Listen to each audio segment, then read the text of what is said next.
There's Dewey.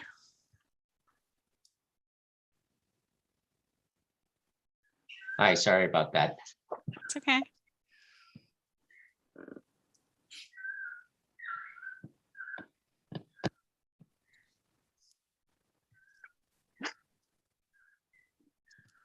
How's everybody doing?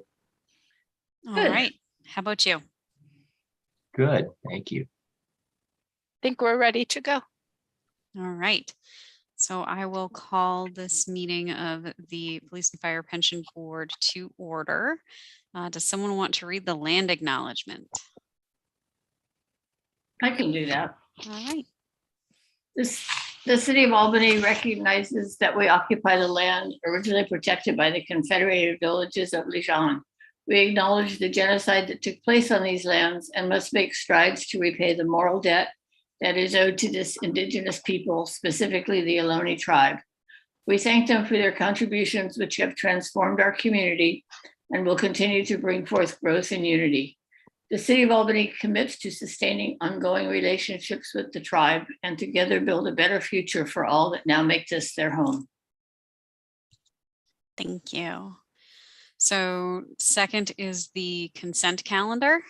We need to call roll. Sorry. Oh, Anne, do the thing. Okay, I'll just name off the people that are here. We have board member alternate Willis. We have board member alternate Smizer. We have board member alternate McQuaid, and we have board member Sue, and we have Chair Roughton, all here. Why do you people give me these responsibilities? Anyway, all right. So the consent calendar is item 2. Does anyone want to pull anything from the consent calendar? I don't want to pull anything, but I have a question, if that's okay. Sure. If someone passes away during the months, Mhm. do they get the entire, It's is it a check prorated. for the entire month or it's prorated? It's prorated for how many days? Okay. So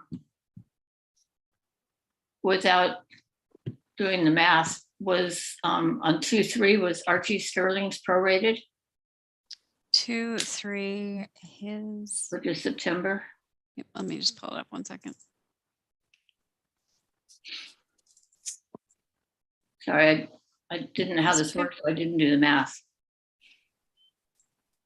It's a lot of math.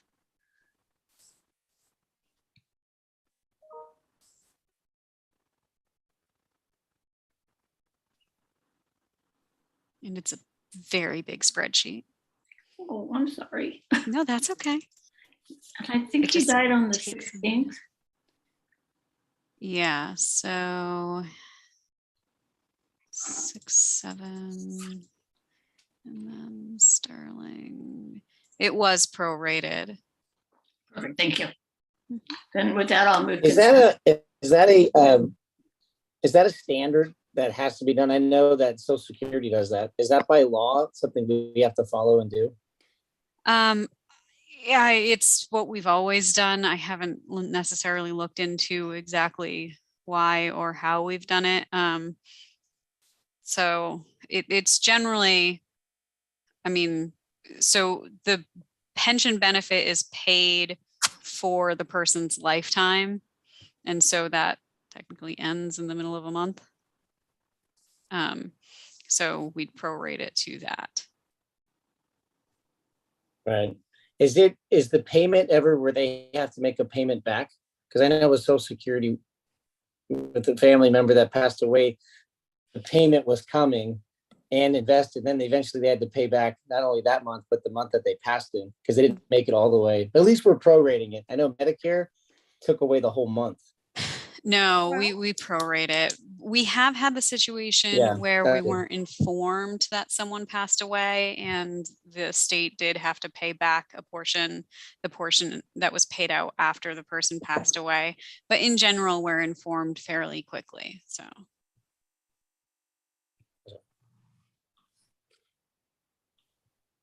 So I'll move consent.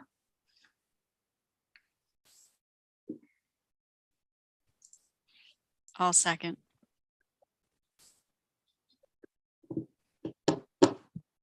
Okay, board member alternate Willis. Yes, what's my responsibility here? You can just say yes Yes. or I or whatever. Board member alternate Smizer, Yes. board member alternate McQuaid, Yes. and I vote yes, and Chair Rowden. Yes. The motion passes. And then we have public comment. We don't have any member of the public in attendance. Moving on. Announcements. I do have one that I remember. I thought there was two, but so we will be appointing or appointing board members to bring that to council in January, Anne? Yeah, okay, so in January, so we'll probably be reaching out to people in the next couple months to see if they want to continue to serve or if we should be, you know, looking for other appointees. So just watch out for that. If I can just say, Do we have a, go ahead, Tim. do we have a retiree requirement? Anne and I were just looking at that. So this is governed by chart. Can I talk about this, Anne? Okay, so this is governed by charter, and the charter says that trustees shall, the board of trustees shall be constituted by the mayor, the city treasurer, the city clerk, and one pension plan member from each police and fire appointed by the mayor. However, at the end of that section, it says, in the event that pension plan members are unable to sit on the board for either police or fire, the pension plan members shall recommend active members of the classified service of the respective department to serve as replacements upon appointment of the city council. So if there are no retirees that are able to serve, they can, you know, we can work on appointing active members to serve on the board. I think that's what fire department has right now. Mm-hmm. Did that answer your question? Yeah. Okay. Is the treasurer here? Oh, that's you. Oh, that's you. Okay, got it. Okay. Yep. Got it. Peggy, you had a question? Well, now I have a question, but I wanted to make a comment. But my question would be, I think this is probably for Mala. Do we need at some point, maybe in 2024, to go out for a charter amendment and remove the word treasurer? Or shouldn't that have been done as we removed the treasurer from the charter originally? So we didn't actually remove the treasurer. What we did was we changed it from an elected treasurer to an appointed treasurer. Right. So is that like a cleanup that we should do at some point?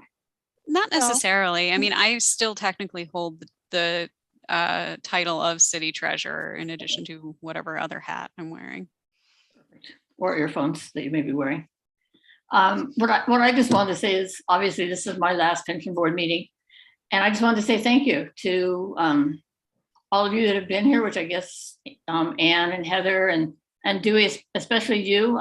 I enjoy these meetings, and I always ask if I can come because I learn a lot from you on, you know, global and national financial information. I really appreciated that. So thank you all. It's been fun. Well, you can still come. I know, but you know, As a member of the attendee. I might. It's my financial education. Okay. So are there any other announcements? All right, then we are on to Dewey's report. Okay. Let me share my screen.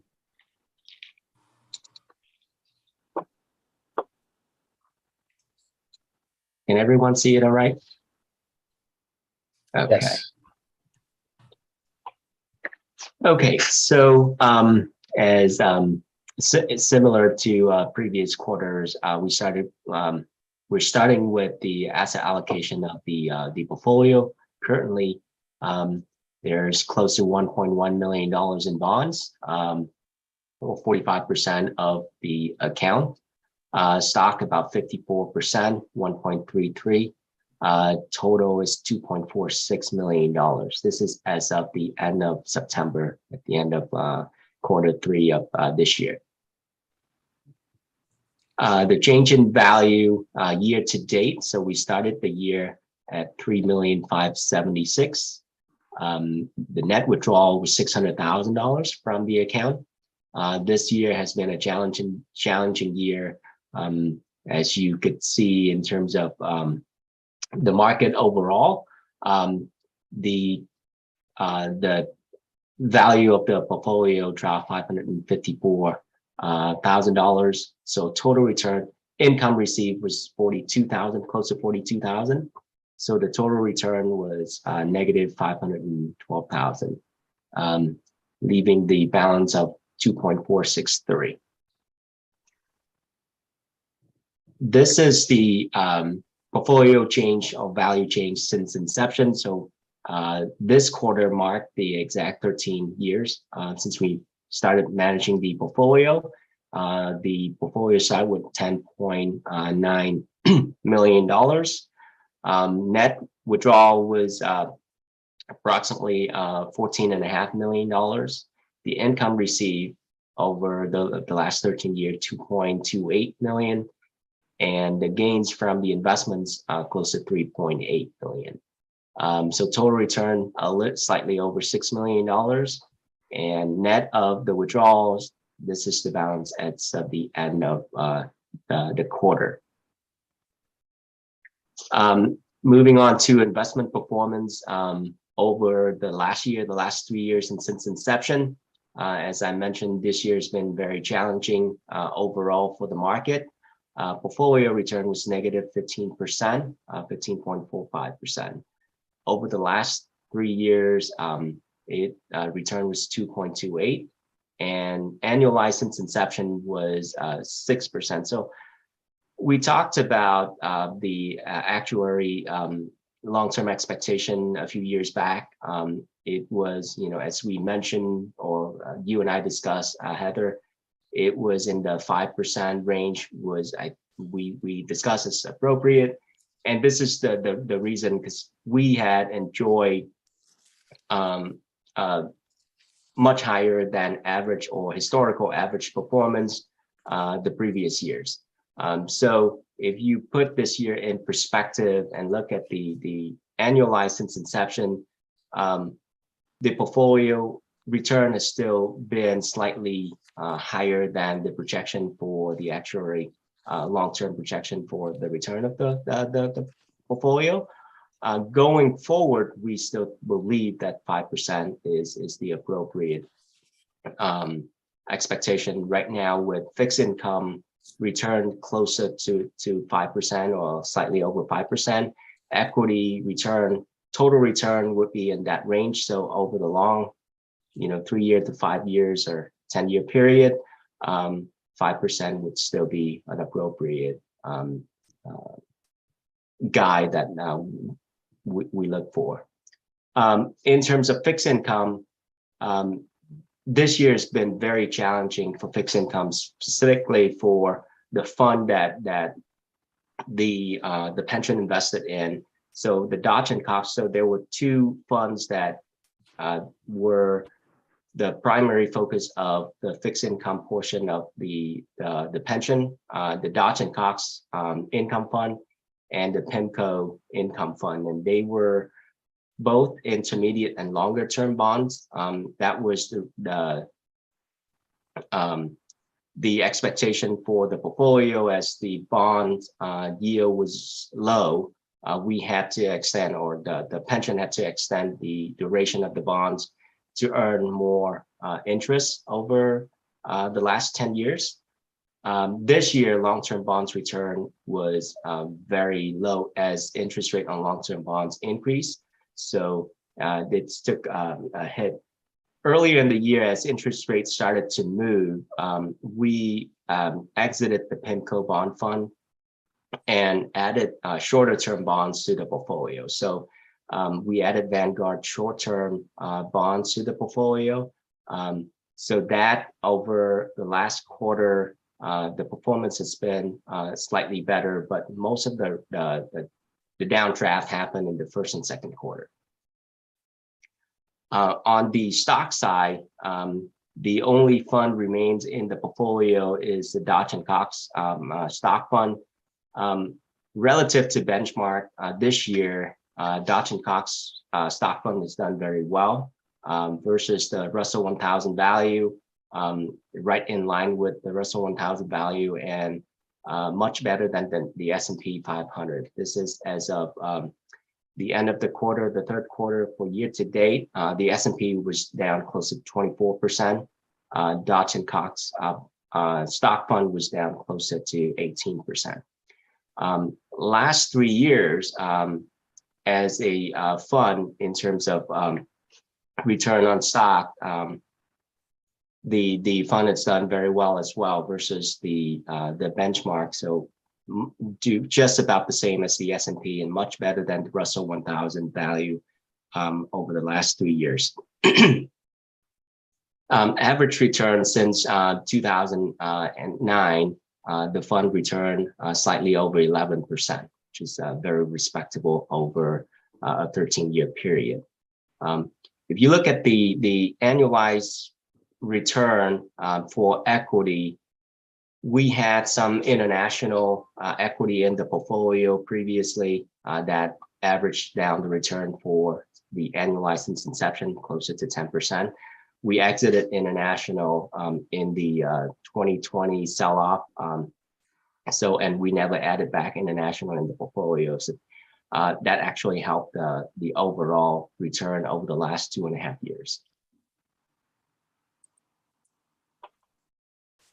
Okay, and here is a look back of the financial market this year and the last year to date and the last 1 year and 3 years. As I mentioned, this year has been very challenging for U.S. stock. Year to date, as of the end of September, down 24%. International developed market down 27%, and emerging markets same down 27%. We don't have any international equity left in the pension account. So overall, the underweight or not having international help the equity portion of the portfolio. I talked about bonds, how bond return was very low this year. You can see long-term treasury at the end of September was down 28%. These are the 10 years or longer bonds, so 20 years and 30-year bonds. As interest rate move, the price of these bonds went down significantly. The intermediate bonds is still down 9.6%, and corporate high yield down about 15%. We don't have any corporate high yield in the pension account, but just as a reference for the pension account. So over the last 12 months, it's a similar type of return. The market overall, the S&P set the high in November of last year, 2021. Then there was a small sell-off and then a rally into the end of the year. And last year at the end of December, the stock market basically set the high for the last 12 months. So comparing to the end of the year last year until this point, we're right in a range of a bear market so far.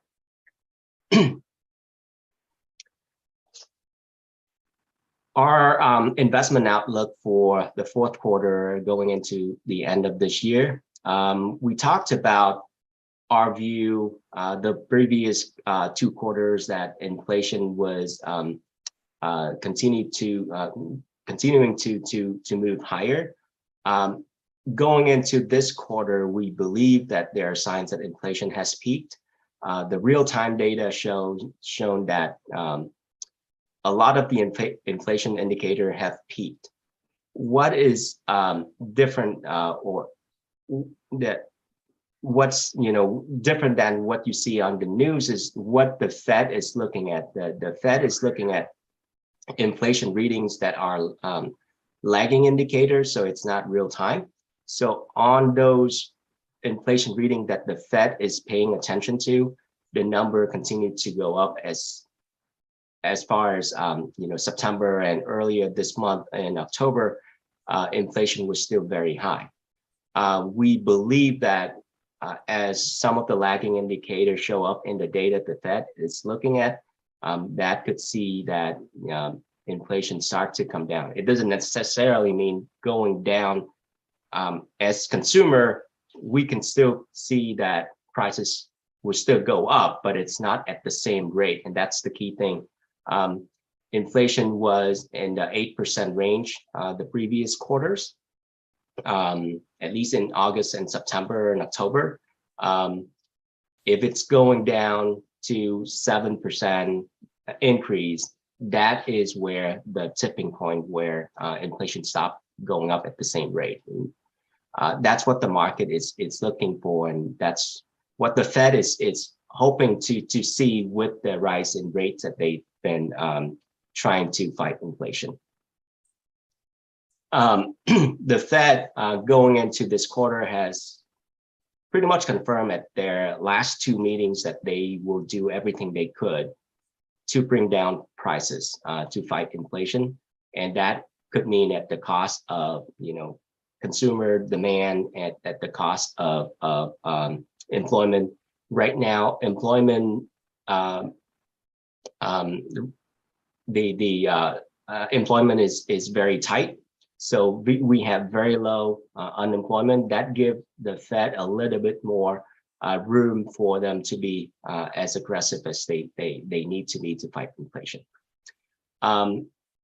In terms of the stock market, we believe that the bear market that we're in right now is closer to the bottom or closer to the end than the beginning. We've been in this prolonged sell-off for 10 months, close to 11 months now.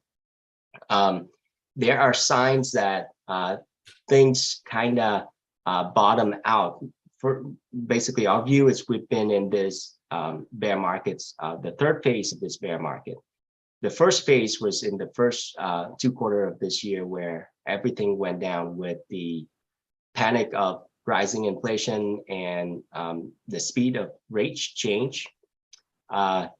In June, late June, early July, until about mid-August, the market has a big, a significant rally from the bottom, 17% rally. And that was because of the oversold condition. So that was the second phase that we believe there was a bear market rally.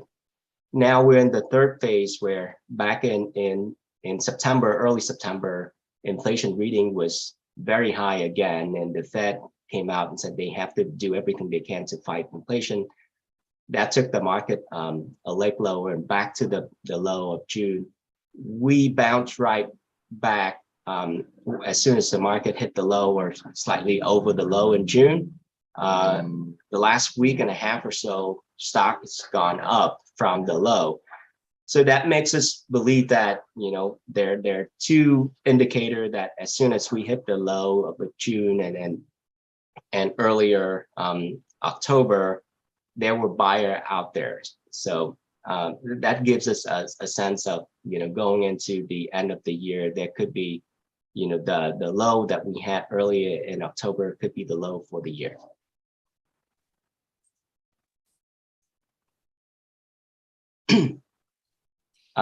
Let me talk a little bit about the stock market. This is what I was referring to, the three phases of the bear market that we're in. So right now we're bounced off from this low in September and on the way back. So our view is there are two key things that we're looking for as a catalyst from now to the end of the year. The first is, well, three catalysts actually, and one main one is inflation reading and what the Fed is saying. that's set aside because we believe that inflation, as I talked about, inflation, we believe has peaked, but that has to show up in the data. When it show up, that's more of a confirmation that the Fed could slow down their rate hike and change the posture. But the two other catalysts from now to the end of the year are corporate earnings and their projection for the fourth quarter earnings and the midterm election. So corporate earnings,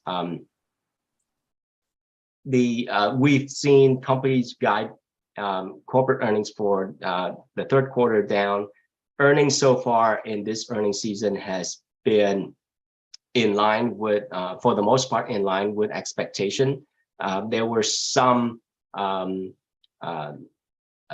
not earnings that was worse than expected, but overall the market took earnings result quite well, and so that kind of helped the rally over the last week or so. The second catalyst I talked about is midterm election, and this is the key thing that we wanted to bring up too. Is over the last 70 years, so since 1950, after every midterm election, the market was up every single time 12 months from the midterm election. And the average return for the 12-month period after the midterm was 15%.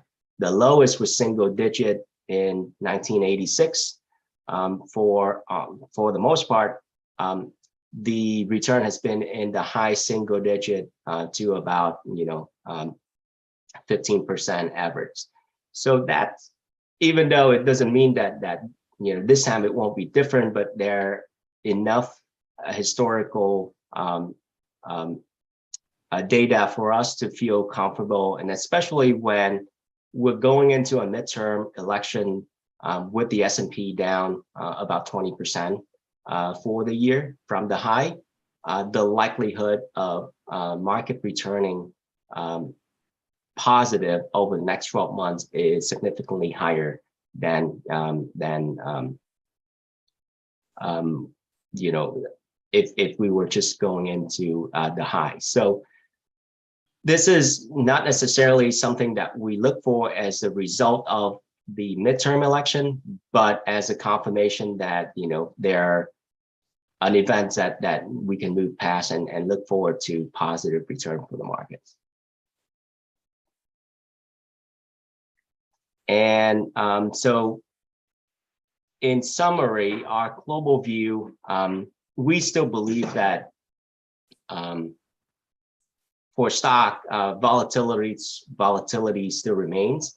It could be a rally from here, but there could be a sell-off. But we believe the market will continue to bounce around, and likely the low is in for the year. We have a neutral view on global equity. Fixed income right now, as bond, we still have an underweight, meaning we still believe that there are room for interest rate to go higher as the Fed continue to be aggressive, until we have data to confirm that the Fed can actually slow down interest rate hike. We can change our view on that. But overall, interest rate is now quite attractive comparing to where things were just about 12 months ago. So underweight just doesn't necessarily mean that we don't want to be in bond. We want to have more bonds in the portfolio, not at the target, but we can continue to add to fixed income to the portfolio now. And that concludes my presentation. Any questions that I can help answer?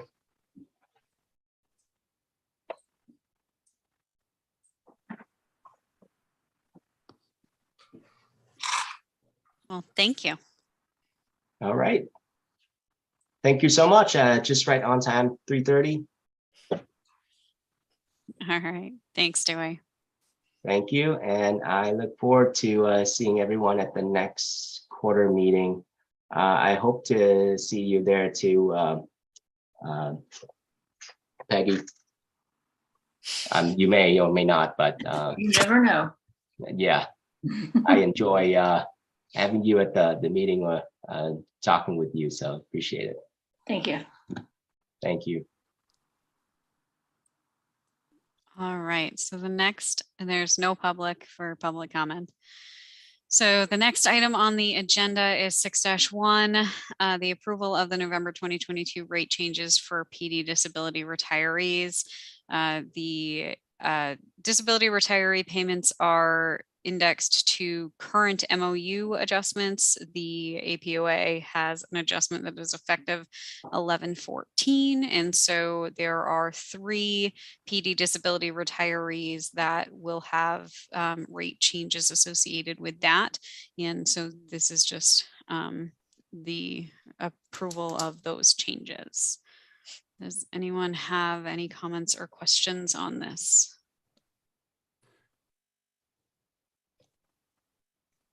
All right, Do you need a motion? I think I do. Okay, I'll move approval of November 2022 rate changes for Police Department disability retirees.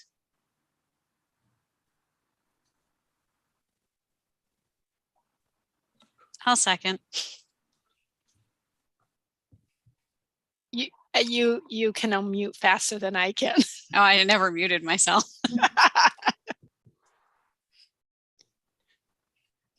Okay, where's my list?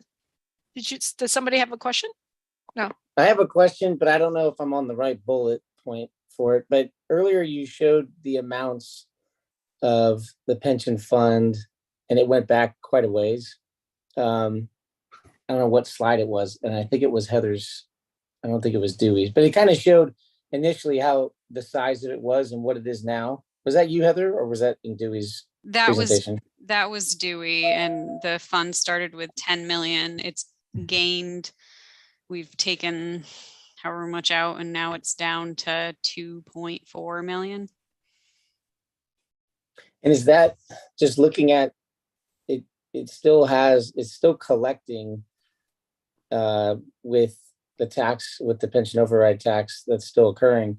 Is it winding down just based off of how many annuitants are still collecting? So regardless of what's in the fund, the city is responsible for paying this out. So the regardless of where the assets in the fund go, it's just like any other pension.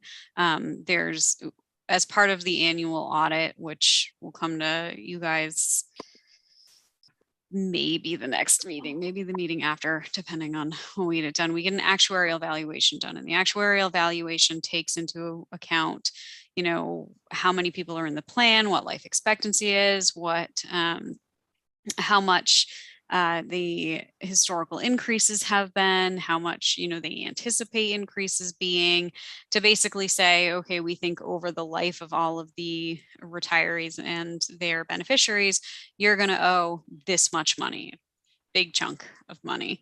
Last year it was around, give me one second.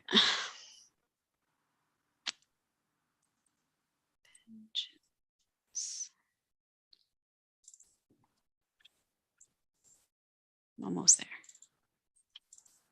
So for fiscal year 2021, the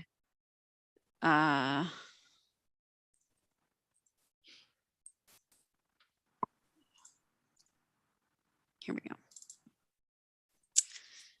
They assumed that the entire fund over the life of it would need to pay out approximately $13 million for the rest of the life of the plan. And so it goes into, if you think that what the funded value of the plan is, the city does make contributions to the plan every year. it has varied year to year. Before I got here, there were a few years where there was no contribution made at all. And then we made a few years. At that point, the actuarial valuation determined that we should pay like almost 300,000 a year. For a couple of years, we played that, and then it went up to $850,000 a year. So we paid that one year. Last year and this year, we plan on putting in 500,000. Now that 500,000 covers approximately 1/2 of all the salary that goes out. But again, salaries, while there is a cost of living adjustment, there are also fewer and fewer people in the plan. So regardless of what's in the plan assets, the city is responsible for, paying the pensioners what they are due throughout the life of the plan. Did that help? Understood. It did. I had a follow-up question. Does this board get to see how the pension override tax is collected and how the money transfers to the pension fund and also the PERS contributions? That is not generally part of this board's thing. That's fine. That I was just goes to checking if it was something council. to talk about. Got it. Thank you. Okay, so board member alternate McQuaid, Yes. board member alternate Smizer, Yes. board Good member question. alternate Willis, Yes. and I vote yes, and Chair Rowden, Yes. and the motion passes. All right. So still no attendees. The future agenda items. Anyone have requests for future agenda items? Do you have quarterly things that occur? It sounded like this was the annual review with Dewey. Do you have something that normally happens in the last meeting, or would it be the first meeting of 23 for the next one? Dewey generally comes every quarter. Oh, he does. Gotcha. Yeah. And then I bring the changes when they happen, which is whenever disability retirees or whenever there's a change to AFFA or APOA. And then every July, there's a change to service retirees. And then I'd bring the audit. Those are the only reoccurring things. Got it. Okay. All right. So the next meeting is January 24th, 2023. And with that, we are adjourned. Heather, I get a question. Sure. Yeah.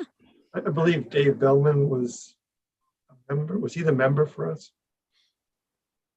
He is the Ford. board member alternate. It's John Ford who is the Okay. actual appointee. Okay. And that's why I got this notice to appear today.